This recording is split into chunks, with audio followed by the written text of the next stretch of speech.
তবে এটা ঠিক যে মাননীয় প্রধানমন্ত্রী বেরোনোর পরে আমরা যে অবস্থাটা দেখেছি এর চাইতে বেটার কিছু আমরা আশা করেছিলাম, সেটা হয়নি এবং এই কারণেই আমরা তাৎক্ষণিক ব্যবস্থা নিয়েছি। তবে মাননীয় প্রধানমন্ত্রীর নির্দেশনা রয়েছে কোনো গাফিলতি, কোনো সরকারি কর্মকর্তা বা দায়িত্বশীল ব্যক্তির গাফিলতি আমরা বরদাস্ত করব না এবং উনি আমাকে স্ট্যান্ডিং অর্ডার দিয়ে রেখেছেন যে যেখানেই গাফিলতি হবে সেখানেই তাকে বরখাস্ত এবং নতুন লোক সেখানে দায়িত্ব দিতে হবে।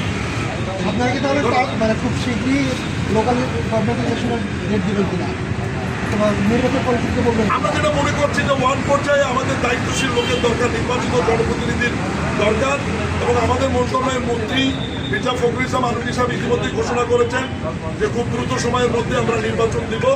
আমরা এই আইনগুলো যদি গত পার্লামেন্টে পাশ করেছি, এগুলো ভ্যাটিং হয়ে আমাদের হাতে এখনো আসেনি এবং নির্বাচন কমিশন 5টি স্থানীয় সরকার নির্বাচনের জন্য যে বাজেটের প্রয়োজন, এটি আগামী অর্থ বছরে বাজেটে ওনারা সংযুক্ত করার পরে জুলাই আগস্ট থেকে কোন নির্বাচন কবে হবে এই বিষয় নিয়ে আমরা যৌথ মিটিং করে আমরা সিদ্ধান্ত নিব।